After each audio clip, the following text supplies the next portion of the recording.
आपल्याला माहीत आहे की भारताच्या इतिहासामध्ये भारतामध्ये जे जेल आहेत त्यांचं फार महत्त्व आहे आणि खास करून भारतामधले जे 4-5 जेल आहेत त्यामध्ये येरवडा जेल, नाशिक जेल, ठाणे, त्याचबरोबर रत्नागिरी असे जेल्स आहेत.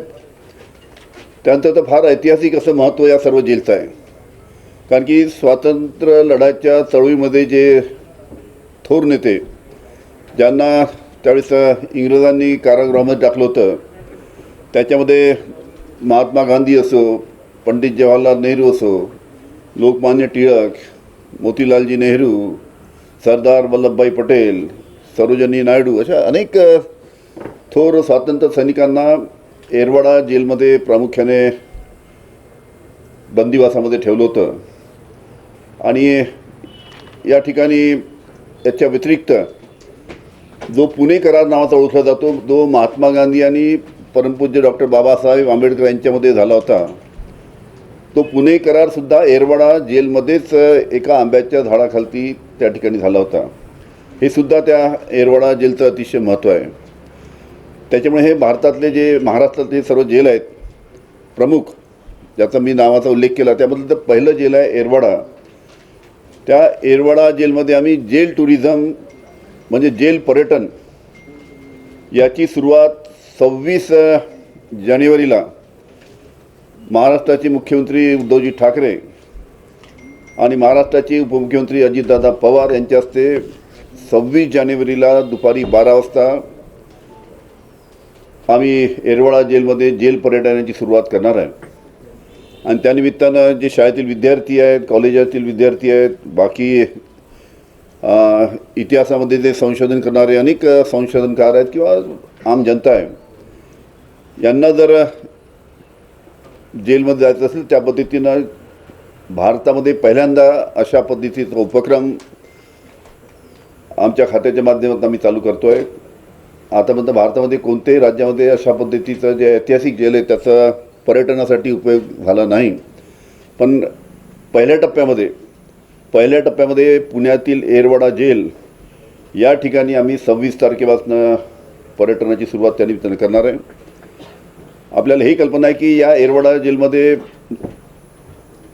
मोठे मोठे थोर आपले स्वातंत्र्य संग्राम सैनिक तर होतेच, पण त्याबरोबर अनेक कुख्यामधलं ज्यांचे नाव तुम्ही आपण ऐकलं असेल, जिंदा सुखा जिंदा ज्यांनी जनरल वैद्यांचा खून केला होता त्यालासुद्धा तिथे फाशी देण्यात आली होती. अजमल कसाबला सुद्धा येरवडा जेलमध्येच फाशी देण्यात आली होती. त्याचबरोबर चापेकर बंधूची मोठी केस झाली होती, त्यालासुद्धा येरवडा जेलमध्ये फाशी देण्यात आली होती. असं हे नामवंत येरवडा जेल आहे. त्याच्यामध्ये हे जेल 26 जानेवारीपासून पर्यटनासाठी आम्ही खुलं करणार आहे. आपल्याला कल्पना आहे की महाराष्ट्रामध्ये जवळजवळ 45 ठिकाणी 60 सध्या जेल आहेत आणि त्या 60 जेलमध्ये आजच्या तारखेला जवळजवळ 24,000 कैदी त्या जेलमध्ये आहेत. मधल्या काळामध्ये या कोरोनाच्या काळामध्ये जवळजवळ 10,500 कैदी आम्ही इमर्जन्सी पॅरोल आणि त्याचबरोबर टेम्पररी बेलवर सोडले होते, कारण की कोरोनाच्या काळामध्ये संक्रमण होऊ नये म्हणून ती संख्या कमी करण्यासाठी आम्ही सोडले होते. आजच्या तारखेला जवळजवळ 24,000 कैदी या संपूर्ण 60 जेलमध्ये आहेत आणि 3,000 कैदी हे टेम्पररी जेल आम्ही बाहेर केले आहेत. काही ठिकाणी शाळेमध्ये, कॉलेजमध्ये या ठिकाणी आहेत. अशा प्रकारची संपूर्ण परिस्थिती आहे. मला खात्री आहे की जेल टुरिझमची सुरुवात आम्ही येरवडा जेलपासून पहिल्या टप्प्यामध्ये करणार आहोत. त्याचा चांगला प्रतिसाद संपूर्ण विद्यार्थ्यांकडनं, कॉलेज विद्यार्थ्यांकडनं, जनतेकडनं मिळेल अशा प्रकारची आशा त्या निमित्ताने व्यक्त करतो. या 26 तारखेच्या 12 वाजता होणाऱ्या कार्यक्रमाला माननीय अजितदादा स्वतः पुण्यावरून उपस्थित राहणार आहे. माननीय मुख्यमंत्री साहेब मुंबईवरनं ऑनलाईन उपस्थित राहणार आहे आणि मी गोंदियाचा पालकमंत्री असल्यामुळे मी गोंदियावरनं राहणार आहे. आणि 26 तारखेपासून आपण याची जेल टुरिझमची सुरुवात महाराष्ट्रामध्ये करू. याच्या व्यतिरिक्त आपल्याला काही विचार असेल तर आपण विचारू शकतो. कसं या ठिकाणी आम्ही ज्या ऐतिहासिक गोष्टी आहेत, ज्या ठिकाणी पुणे करार झाला, महात्मा गांधी आणि बाबासाहेब आंबेडकर यांच्यामध्ये पुणे करार झाला, ती जागा आम्ही व्यवस्थित चांगल्या पद्धतीने तिथं ठेवलेली आहे. ज्या सेलमध्ये महात्मा गांधींना बंदिस्त करण्यात आलं होतं तो सेल आम्ही तिथं ठेवला आहे. मोतीलाल नेहरूंना ज्या ठिकाणी बंदिस्त करण्यात आलं होतं, पंडित जवाहरलाल नेहरूंना बंदिस्त करण्यात आलं होतं, हे सर्व सेल आम्ही अलग ठेवले आहेत. त्या ठिकाणी शाळेतील विद्यार्थी आणि सगळे जाऊन त्या ठिकाणी आपल्या थोर स्वातंत्र्य सैनिकांना कशा पद्धतीनं आणि कोणत्या कोणत्या सेलमध्ये ते ठेवलं होतं याची माहिती त्या निमित्तानं मिळणार आहे. इतिहासामध्ये संशोधन करतात त्यांनासुद्धा या गोष्टीचा अतिशय त्यांच्या इतिहासासाठी फायदा होणार आहे. आणि येरवडा जेल हा पहिल्या टप्प्यामध्ये झाल्यानंतर बाकी जे जेल आहेत, नाशिक आहे, ठाणे आहे, ते सुद्धा आम्ही हळूहळू दुसऱ्या तिसऱ्या टप्प्यामध्ये चालू करू.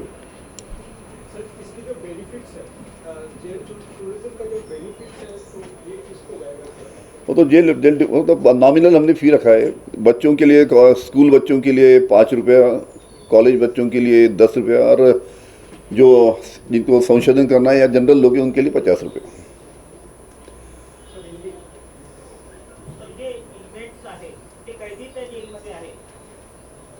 येरवाडा जेल आहे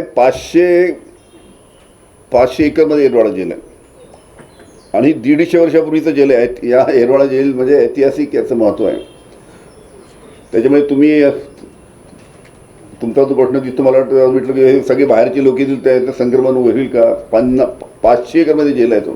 त्याच्यामुळे त्याची सर्व दक्षता, हे जे ज्या सेलमध्ये स्वातंत्र्य संग्राम सैनिकांना ठेवण्यात आलं होतं तो सेल आम्ही अलग आहे, तो एकदम त्याचा आणि बाकी याचा दूर आहे. त्याच्यामुळे संक्रमणाचा कुठे काही प्रश्न नाही. गृहमंत्री सर, एक प्रश्न असा आहे की आपण एकीकडे जेल टुरिझम सुरू करतोय, दुसरीकडे नागपूरच्या सेंट्रल जेलमध्ये चरस मिळाली आहे, अनेकदा मोबाईल फोन्स असे हे वस्तू सापडतात. हे जी सुरू आहे आपल्या सेंट्रल जेलमध्ये किंवा महाराष्ट्राच्या जेलमध्ये, यावर आपण काय उपाययोजना करणार आहे? असं आहे की ज्याही जेलमध्ये अशा पद्धतीने आपण सांगितली तशा पद्धतीने घटना झाल्यानंतर त्याची आम्ही रितसर चौकशी करतो आणि अशा पद्धतीनं जर त्या ठिकाणी आढळलं ही गंभीर बाब आहे आपण सांगितली ती, आणि रितसर त्याची चौकशी आम्ही चालू केलेली आहे आणि जो कोणी दोषी असेल त्याच्यावर कडक कारवाई करू. देशमुख साहेब, तुम्ही पुण्याच्या येरवडा तालुक्यात सांगितलं सुंका जिंदाला फाशी दिली, याला फाशी दिली, त्याला फाशी दिली, तर तो फाशी आर्ट पण आपण या पर्यटनाच्या याच्यात ओपन करणार आहोत, म्हणजे पर्यटकांना दाखवणार आहोत. तुम्ही याल तेव्हा तुम्हाला दिसेल ना काय काय दाखवतो आम्ही. नाही, हे सांगा ना, म्हणजे देणार आहोत आपण बालकांसाठी काय लिहायचं, फाशी आर्ट दाखवणार आहोत आपण. हिंदी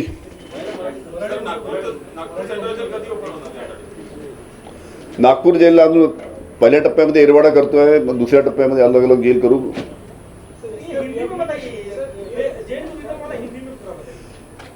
महाराष्ट्र में हमने येरवाड़ा जो जेल है वहाँ पे जेल टूरिज़्म नाम की योजना हमने चालू की है. जेल पर्यटन, आप सभी को पता है कि येरवाड़ा जो जेल है उस जेल में जो भी स्वातंत्र संग्राम सैनिक थे जिन्होंने अपनी जान निछावर कर दी स्वातंत्र मिलाने के लिए, ऐसे महात्मा गांधी जी, उसी प्रकार पंडित जवाहरलाल नेहरू, सरदार वल्लभ भाई पटेल, मोतीलाल जी नेहरू, सरोजिनी नायडू, ऐसे अनेक स्वातंत्र संग्राम सैनिक थे जिनको अंग्रेजों के टाइम में वहाँ पे बंदिस्त करके रखा था. महात्मा गांधी साहब को जिन्होंने जिस सेल में बंदिस्त करके रखा था उनका सेल अलग है, वो पर्यटन के लिए हम खुला करेंगे.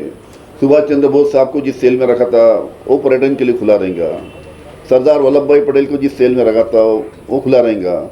उसी प्रकार उसी जेल में, येरवाड़ा जेल में, महात्मा गांधी और डॉक्टर अंबेडकर साहब के बीच में वहाँ पे पूना करार का भी वहाँ पे येरवाड़ा जेल में किया गया था, एक आम के झाड़ के नीचे. वो भी हम पर्यटक के लिए खुला करेंगे. इस प्रकार इस जेल में बहुत ऐतिहासिक ऐसी चीज़ें येरवाड़ा जेल में है. महाराष्ट्र में जितने जेल है उसमें येरवाड़ा जेल को फर्स्ट फेज़ में हम जेल टूरिज़्म के नाम पे पब्लिक को ओपन कर रहे हैं. उसमें 26 जनवरी को दोपहर को 12 बजे माननीय महाराष्ट्र के मुख्यमंत्री उद्धव जी ठाकरे और माननीय उप मुख्यमंत्री अजित दादा पवार, इनके हस्ते जेल टूरिज्म की शुरुआत येरवाड़ा जेल से पूना में की जाएंगी.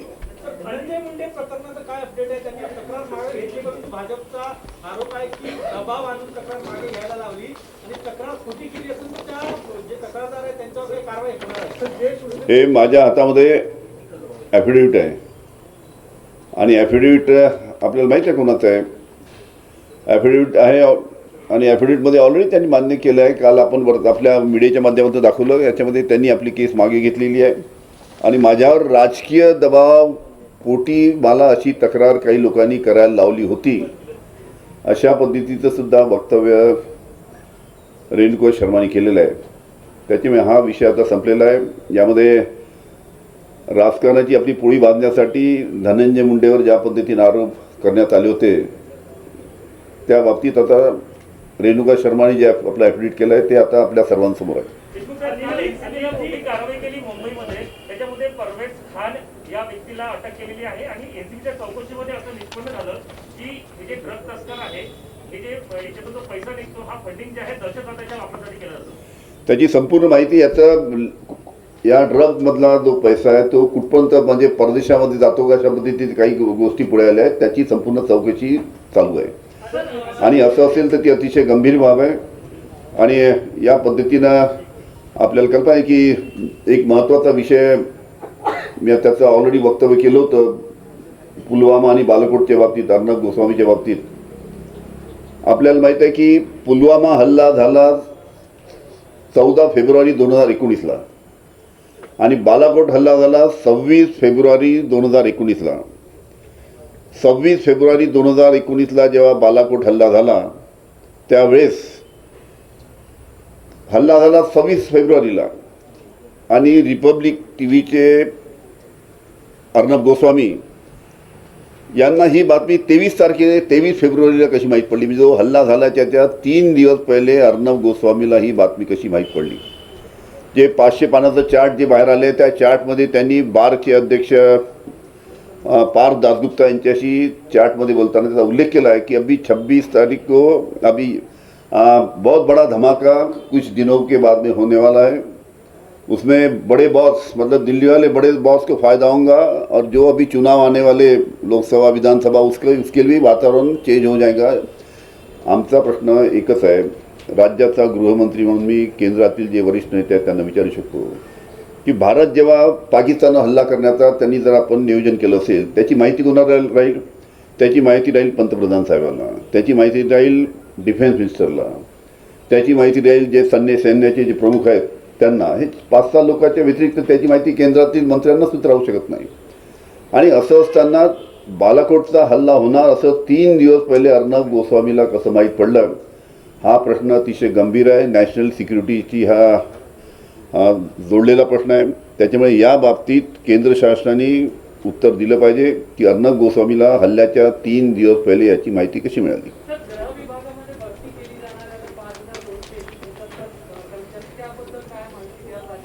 नाही, त्याच्यामध्ये असं आहे की पोलीस भरतीचा तो प्रश्न आहे. आम्ही 12,500 पोलिसांची भरती करण्याचा निर्णय घेतला आहे.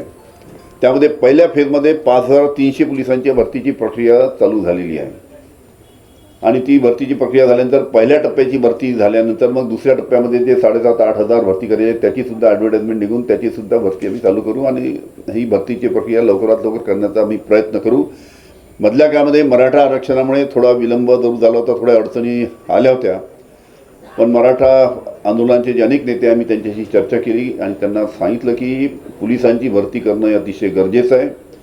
त्याच्यामुळे त्यांनीसुद्धा सहकार्य करावं अशा पद्धतीची विनंती आम्ही त्यांना केल्यानंतर त्यांनीसुद्धा विनंतीला मान दिला आणि ते सुद्धा सहकार्य करत आहेत.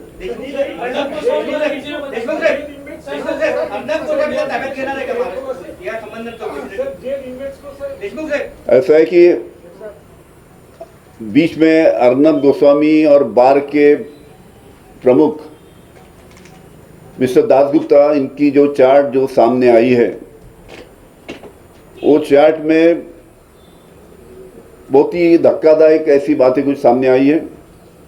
खास करके जब बालाकोट का हल्ला हुआ, 26 फरवरी को बालाकोट का हल्ला हुआ और बालाकोट का हल्ला 26 फरवरी को हुआ, लेकिन उसके 3 दिन पहले ऐसा कुछ हल्ला होने वाला, इसकी जानकारी अर्णब गोस्वामी जो रिपब्लिक टीवी के प्रमुख है उनको कैसे मिली? क्योंकि चार्ट में 3 दिन पहले बार के अध्यक्ष के साथ में दासगुप्ता के साथ में बातचीत करते हुए इस बात का वो चार्ट में जिक्र है. हमारा सवाल केंद्र शासन के नेताओं से एक ही है, क्योंकि ऐसा है कि जब भी कोई देश दूसरे देश पे हमला करता है तो उसकी जानकारी पंतप्रधान साहब को रहती है, उसकी जानकारी डिफेंस मिनिस्टर को रहती है, उसकी जानकारी सैन्य के जो प्रमुख है उनको रहती है और कुछ गिने चुने लोगों को रहती है। लेकिन 3 दिन पहले अर्नब गोस्वामी को इस बात का कैसे पता चल गया कि भारत हमला करने वाला है?